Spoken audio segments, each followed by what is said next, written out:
I'm going to denote Khovanov homology by KH. And the first thing to tell you is that Khovanov homology is, and I'm not going to quite call it a functor yet, it's a gadget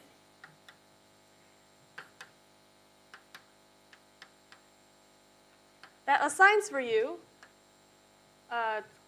these maps on objects and morphisms. So first, I'm going to take a link diagram. And specifically, I want to draw this on R2. And this link is going to be oriented. So for example, here's my hop link.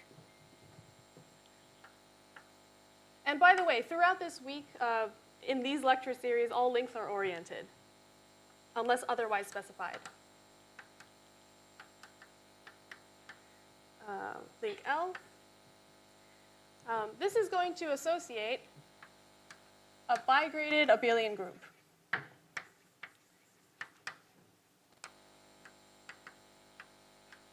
Okay, so I know that this room is quite long. Hopefully those of you who have vision like me sit in the front, but I just want to ask if the handwriting size is okay. Okay, people in the back with great vision are saying great, so good. I can't write any smaller, actually. So it's an abelian group, and so I'm going to write this as KH of L, of the link itself, is the direct sum over two gradings, I and j, which are in the integers. From the fact that this is called a homology theory, you can imagine that one of these gradings, this I grading, is the homological degree. There's a separate grading j, which I call the quantum degree. And this is the one that gives you the Jones polynomial if you take the graded Euler characteristic.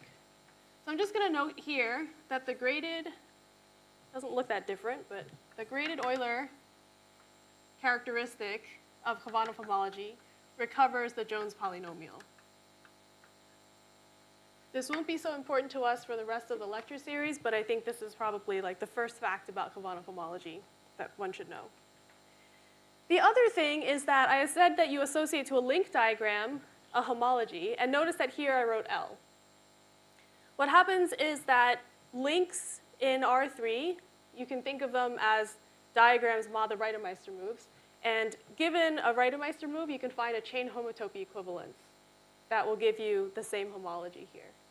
So I really can write Khovanov homology of L and not D. The second thing is that if I have, okay, I'm going to run out of space, but if I have a movie which is supposed to represent a cobordism between links, oh, that's too low, is that, okay. I'll start here and I'll just start erasing stuff over there. Okay, so if I have a movie M representing a link cobordism, we're going to associate to this a homogeneous homomorphism. So sorry, due to board space, I actually have to erase this, but it'll just look nicer.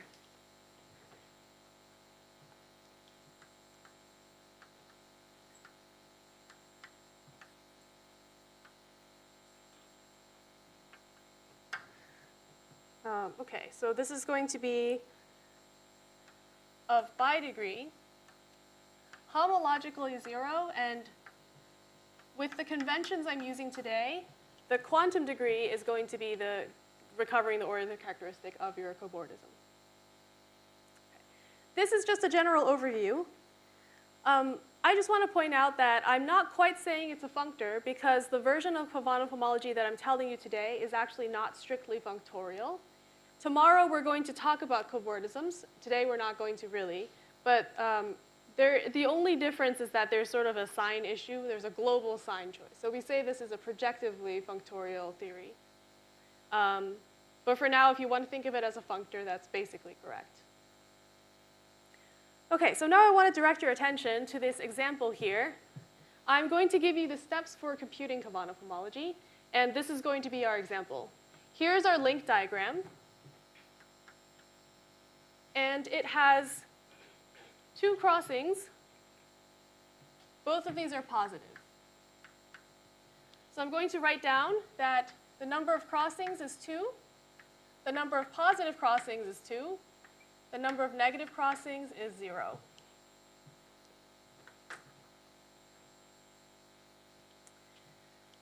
So now let's write down how to compute Kavanagh homology.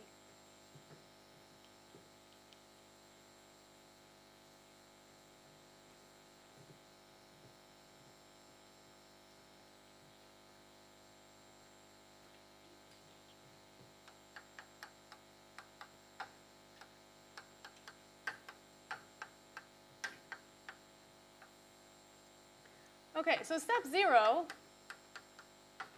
the input is a diagram D.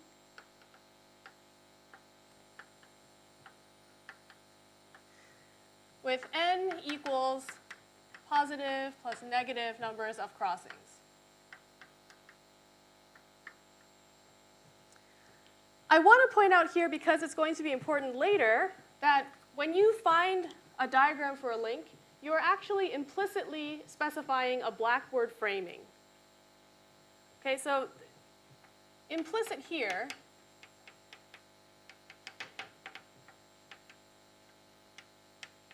we have this extra bit of data,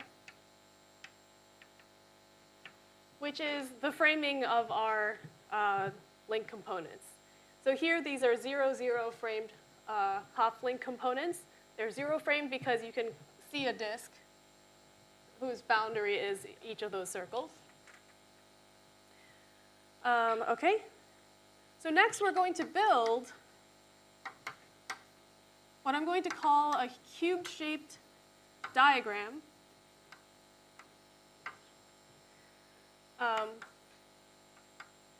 that will eventually collapse to a chain complex. CPX is chain complex, complex for me. And I'm going to use the notation of a bracket here. So for those of you who may have already seen this theory, I want to warn you that one of the most commonly used introductory papers to Kavanagh homology is Barnaton's introduction, and he also uses this bracket. My bracket is going to be slightly different from the one in that paper. So step 1. In order to describe to you a chain complex, I should first tell you about the chain groups. So first, we're going to define the bi-graded chain groups.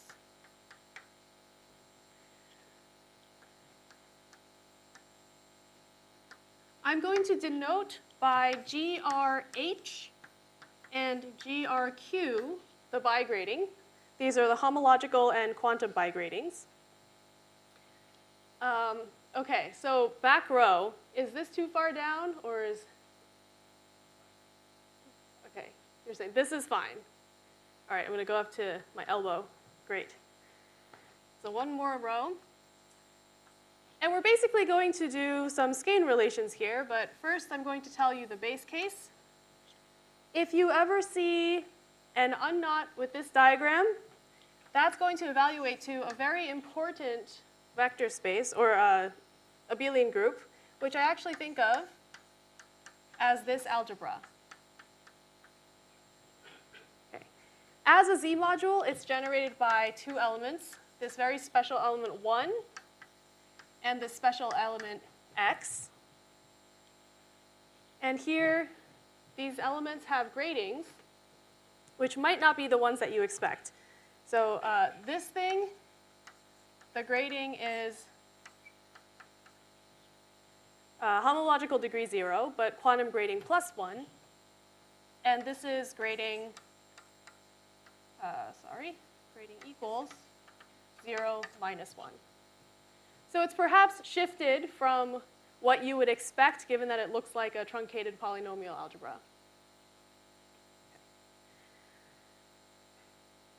Okay.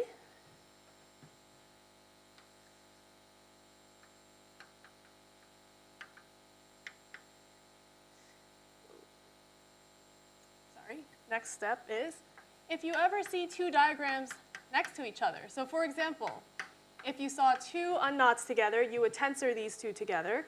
I'm going to write that for short as you tensor the brackets if you see a disjoint union. So with this in mind, I'm going to write for now that the pure tensors of these elements are going to be called the distinguished generators.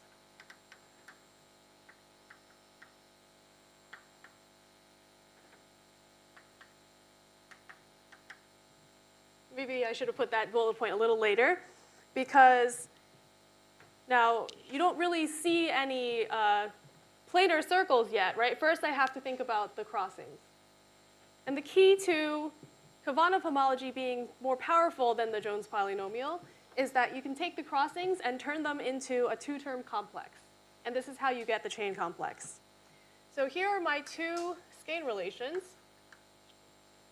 If I ever see a positive crossing like this, that is going to be the same as the same picture, but if I resolved it like this and this, quantum shifted by 1. So an underline will indicate that I'm at homological degree 0, and then if I go to the right, that's homological degree 1. So it's actually a cohomological theory. And then this bracket is a quantum degree shift. If I ever see a negative crossing, I do something similar. The oriented resolution, once again, is at homological degree 0. But now my other resolution, which looks like this, is at quantum degree minus 1. Or sorry, shifted down by quantum degree minus 1. All right. So this is the beginnings of a sketch of an example, and you're going to have as an exercise, you're going to compute the actual homology of this. But I want to point out why I drew the picture like this and the chain like this. So first of all, this is actually a double mapping cone, right? Because if I look at the first crossing, there's two ways that I could resolve it. Namely, there's up here and this one. So I'm sort of saying that for this picture, I have a two-term complex, but I also have the other resolution for the second crossing, so this is another two-term complex. And then below here, I've drawn the pure tensors, because after I do all of my resolutions, I get a whole bunch of planar circles, and I know how to evaluate that into a tensor product of a whole bunch of this algebra. So that means that to this complete resolution of my link diagram here, I have two circles, and I'm going to associate A tensor A. And then here it's just a single circle, and here again it's A tensor A. To read this diagram, you sort of have to choose your ordering for the circles. So you should really think about each generator of this chain complex as a labeling of the corresponding diagram. For example, X tensor 1 here means label this circle X and label this circle 1. So what I have here is a free Z module generated by 4 generators. And this is going to be at homological degree 0 because both of these are positive crossings. So for both of the resolutions, so for both of the crossings, we're using this relation. Okay, so this is homological degree 0. And then within each of these homological degrees, here you're going to direct sum the two pieces of homological degree 1. It's homological degree 2. Here you can compute the quantum grading of each of these. For this resolution, we were at homological degree 0 in both of our mapping, both of our two-term complexes. So there's no quantum shift, which tells me that, sorry, let's go here. I'm not changing anything about the quantum degree, so x tensor x should be at degree -2. This is degree 0. This is degree 2. And then, you know, I'm actually thinking about not like a multi-cone, but actually as a tensor product of complexes. So in order to make sure that you actually get a flattened complex later, you need to make sure that this square anti-commutes. Right? This is a part of the construction of a tensor product of chain complexes. So what I've drawn here with the red arrows is you have to put a minus sign on each of the components of that differential there. And I also want to point out it's not so common that people write matrices like this. Right? This is, if I draw an arrow, that means that the entry in the matrix corresponding to where does this element map has a 1 for the row that corresponds to this target element, and a 1 here, and 0 everywhere else. Okay. So I should describe to you how I got these differentials.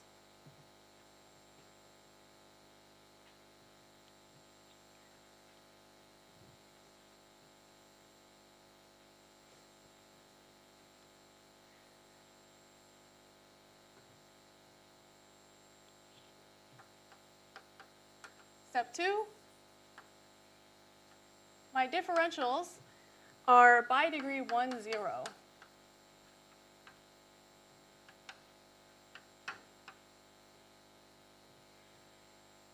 If you think about it, there are only 2 possible interactions between circles as you travel along one of the edges of my cube-shaped diagram.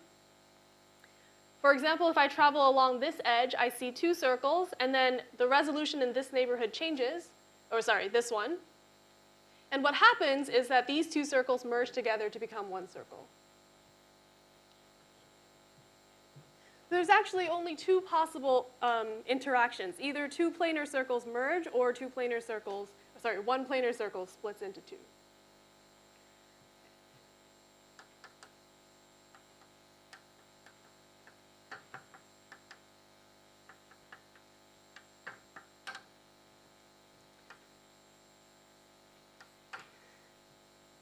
So the merge, I'm going to suggestively draw it like, okay, 2 circles merging, but you should really think of it as it's a pair of pants where this is the waistband and these are the ankle bands. Okay. So this is supposed to be from A tensor A to A.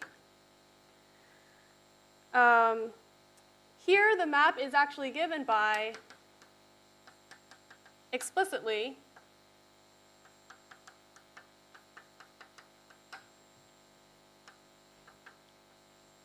this matrix. Okay. And then the other interaction, which is a split,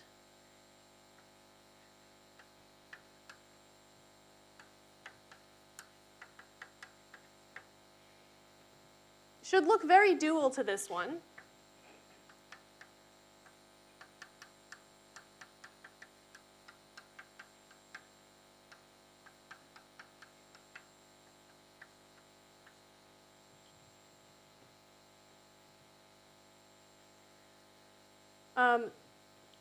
Sorry, these are not very grading preserving right now, right? Because you're looking at this and you're saying that's quantum degree 2 and this is quantum degree 1. So actually, as you move ahead in the chain complex by 1 homological degree, you actually have to shift your chain groups by a quantum degree, right? So there is a shift in here, making these actually by degree 1, 0 differentials. Okay.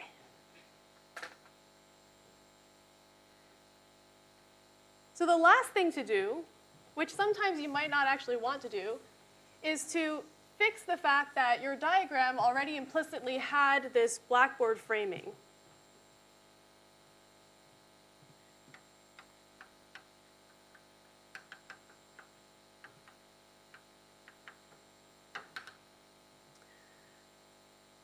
I described to you this chain complex here, but actually the Kovanov chain complex associated to my diagram is going to be the bracket that I get from this whole exercise, but then shifted by the writhe of the diagram.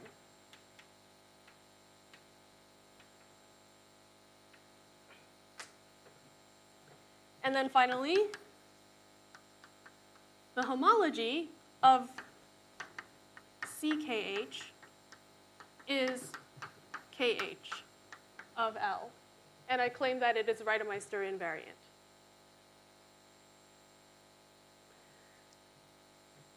Okay, so here are two exercises that you can try later. The first exercise is finish the computation of this particular Hopf link that I had drawn here. Actually compute the homology. And the second one is to prove that Kovanov homology only depends on the orientation of the link by a quantum shift.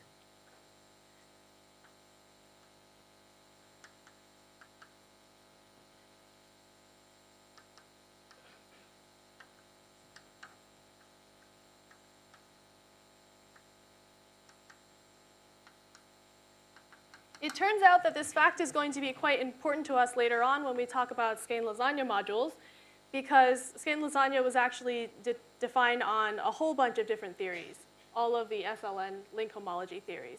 But specifically for the SL2 theory, which corresponds to Kovanov homology, we have this special trick that makes everything a lot more computable, and it's because of this fact. All right, so I have 20 minutes left. Good. This is how you compute Kovanov homology, but I want to point your attention to this board, which is where I told you what the differentials are. What I want to do now is say that another reason why Kovanov homology is very useful is because you don't always have to use these rules.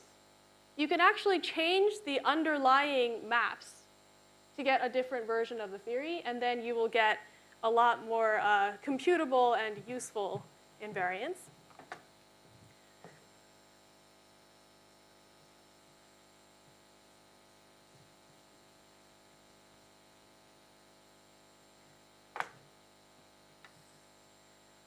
So now we're going to change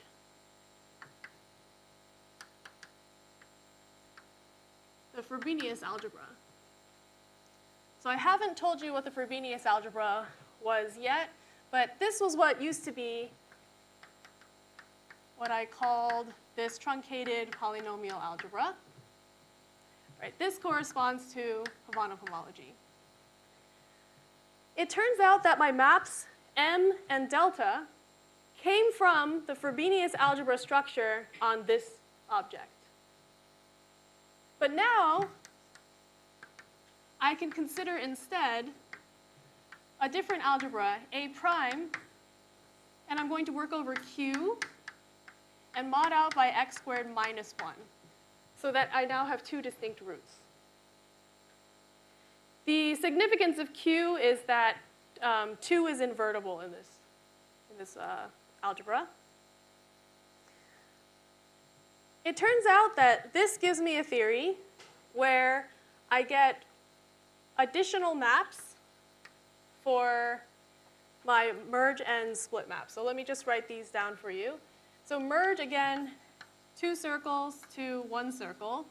And I'm thinking of this really in terms of a cobordism. Instead of writing out the pure tensors, I'm going to draw them as dots, and you can look back through your notes to remember what these are. But remember, I drew my merge and split map so that the quantum degree would be preserved horizontally.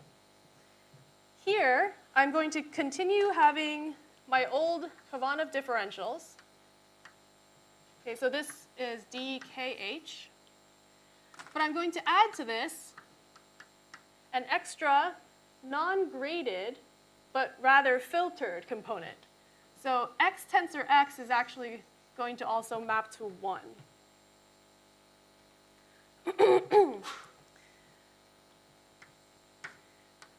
Dually, I I have my split map, which I also think of as a pair of pants.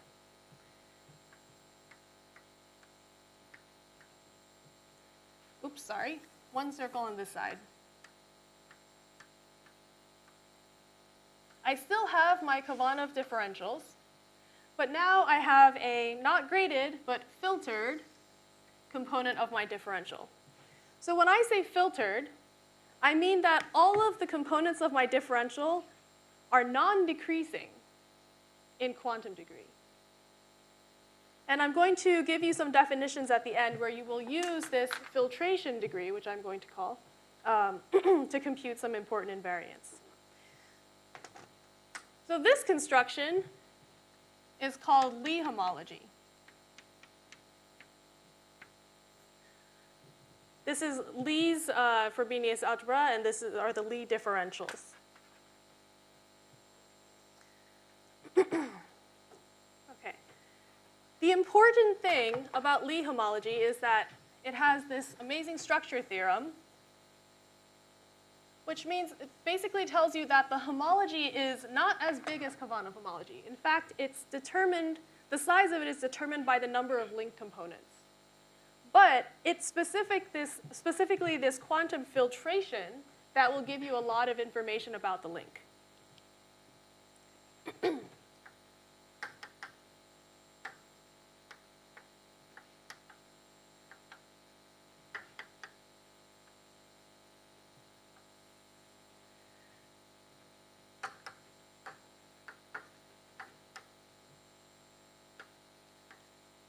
So for a moment, I'm just going to ignore the homological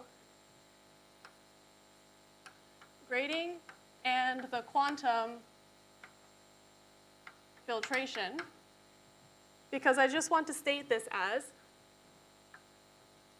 Lie homology of a link L is isomorphic to Q plus Q to the number of link components. Sorry.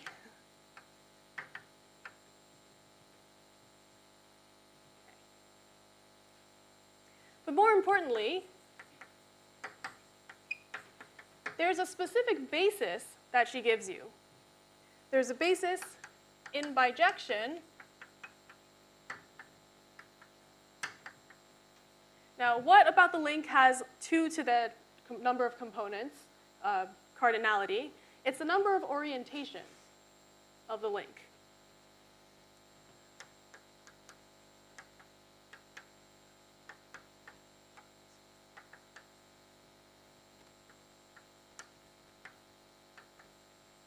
So remember that my link actually came to me oriented. That gave me something about this like quantum shift that I need to think about. But if for a moment I forget about everything, all the gradings, there's a basis for Lie homology that corresponds to all of the orientations of my underlying link. Okay. So what I want to tell you now is a hands-on way to actually compute chain representatives of each of these basis elements. And this is going to be important later on day 4 when Mike tells you about the Lie version of Skein lasagna modules.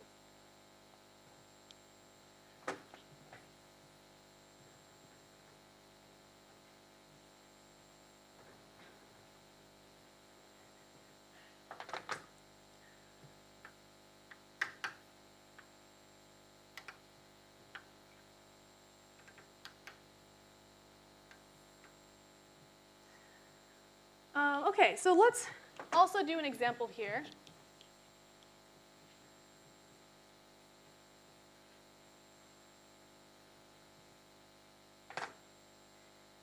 I decided that I was going to do a non-trivial example this time, and I'm going to attempt to draw the figure 8 knot live, which is always a little bit scary, but here we go. Here's the figure 8. This is my diagram D. There's some orientation on this link that I have to choose.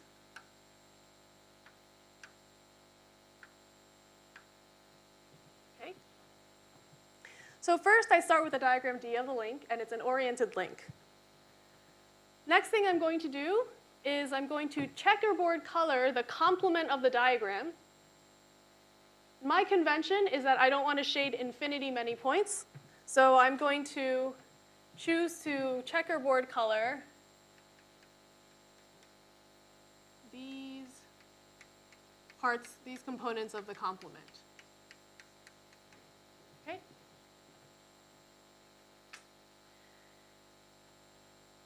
Great. Now I'm going to look at a particular orientation.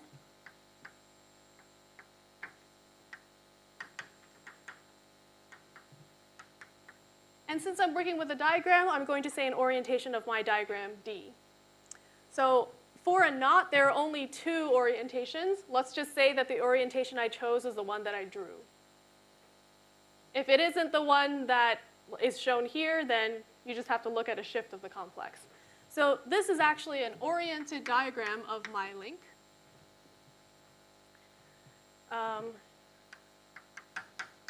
D sub O is the oriented resolution of D. So the oriented resolution is what I get by resolving all the crossings so that orientation is preserved. Sorry about that again. Okay, so here's my orientation. Now I'm just going to follow here. I think I tested out purple and it does look distinct. For every crossing, I sort of want to say, well, if I resolve this way, then this circle inherits an orientation. If I go through this crossing, this is the oriented resolution. Okay, so that's another circle in my oriented resolution. And here's another circle. I've resolved it in the only way that preserves orientations on all the arcs. Now here's a trick. I'm going to draw a dot slightly to the left of a point on every circle. Okay, so I'm going to look at this circle. It's counterclockwise oriented. I'm going to draw a dot slightly to the left. Here's a circle. I'm drawing it slightly to the left. This one is clockwise oriented, so I think I'm traveling along here, and I'm going to draw a dot slightly to the left. Now the rule for labeling these is the following.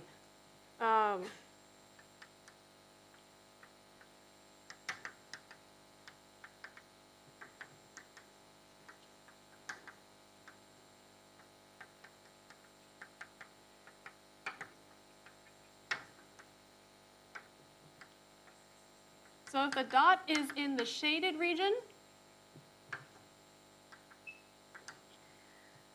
I'm going to label the circle by a new basis for my Frobenius algebra. I'm going to call this A, which in terms of the original basis is 1 plus x. This is not a quantum homogeneous element, but it turns out that the Frobenius algebra splits in a way where it makes more sense to use this basis. If there's a dot in the unshaded region, label the circle B, which is equal to 1 minus x. Okay, so remember the shading from up here. For this big circle here, my dot ended up in a shaded region, so I'm going to label this circle 1 plus x. This dot is in an unshaded region, so this is 1 minus x. This is also dotted in an unshaded region, so this is 1 minus x.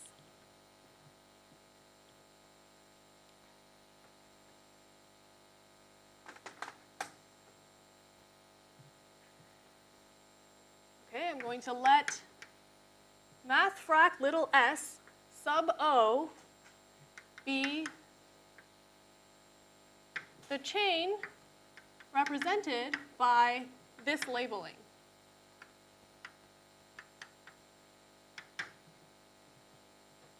So I just want to emphasize that the Lie complex has the same generators as Kavanagh homology, but it has more differential components.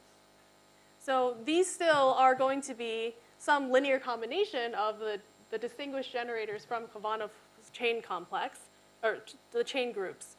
But the differentials for Lie homology work much better with this basis. I claim that this actually represents a class in homology.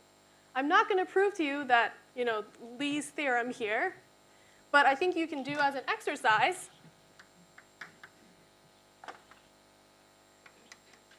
You can prove that this is actually a cycle.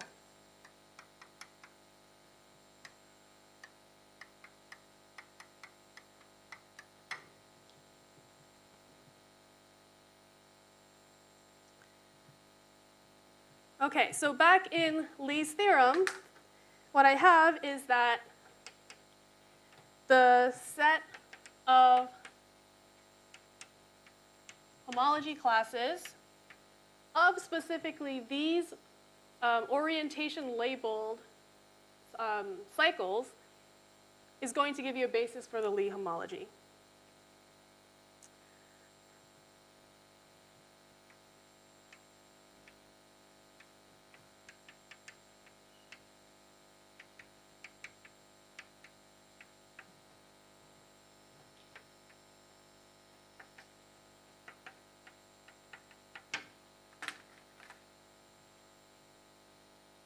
Yes.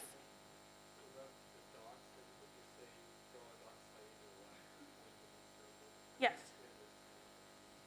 Yeah, so I'm basically counting a mod 2 grading on like the distance between circles and infinity. So if you have any oriented circle and it has some orientation, you pick any point on the circle and you imagine that you're walking at that point. Then you put a point down to your left. So here I'm traveling this way. I'm going to put a point slightly to my left. Yes, direction of yourself walking on the circle. Great, thank you for the question.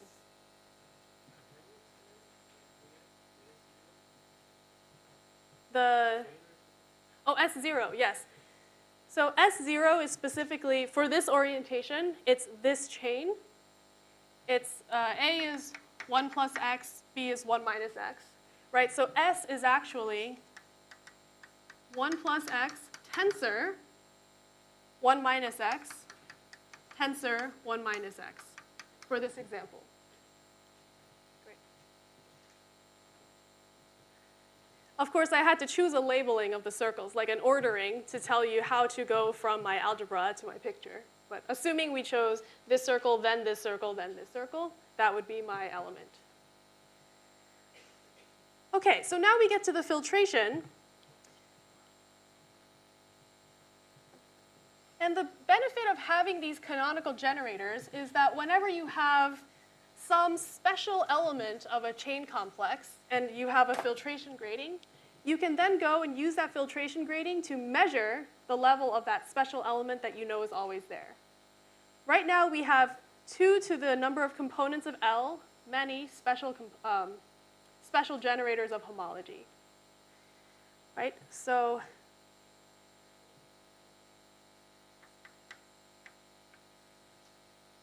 these generators can be measured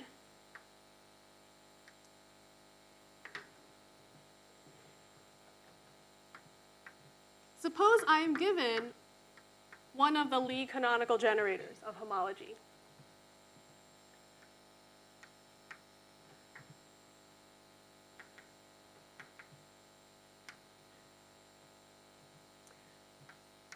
The filtration grading, quantum filtration grading, of my homology class is going to be, well, it's going to belong to an entire equivalence class of cycles. I'm going to take the maximum grading of an element in here, but it's not quite a grading, so you have to bear with me for a moment. So max of x such that x is in this homology class. But x might not be homogeneous. It might have components that are actually in different quantum gradings. in the original quantum chain complex. So I have to tell you that if x is equal to, let's say, a bunch of coefficients, and then a bunch of homogeneous generators, where these are really the homogeneous pure tensors, then I actually have to minimize here and say, well, if you have something at quantum degree -2, 0, and 2, and you add them all together, the filtration grading of that element is just -2.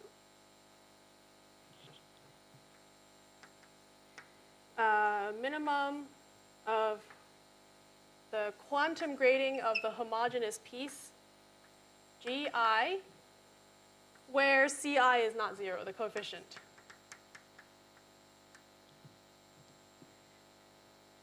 If this isn't completely sinking in right now, don't worry about it. I don't expect you to absorb it in like 30 seconds, but there's some sort of like min-maxing thing, and it has to do with the fact that our filtration is bounded sort of below. We're always taking differentials that only increase or keep the grading the same. So now I want to point out that for a knot, you actually only have 2 orientations. And we're very close to defining a very important invariant from Havanna homology, which is Rasmussen's invariant. So I'll just leave it up here that for a knot K,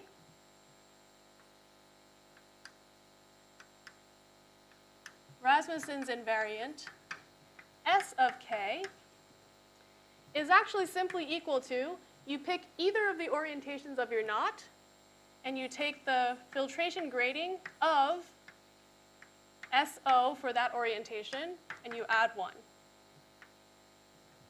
This invariant has been very powerful. It is a slice genus bound. It was used in the proof, at least Picarillo's proof, that the Conway knot is not slice. It is a concrete number that you can compute. So last exercise for you. You'll see that there are more exercises today than later in the workshop for lasagna modules. I claim that right now you are able to actually compute S invariant of the trefoil because the homological algebra is not very complicated for this particular example. All right, so that's it for today. Tomorrow we're going to move on to the cobordisms, and it'll be a little bit less hands-on, but then we'll move into the Skein lasagna definition. Thanks for your attention.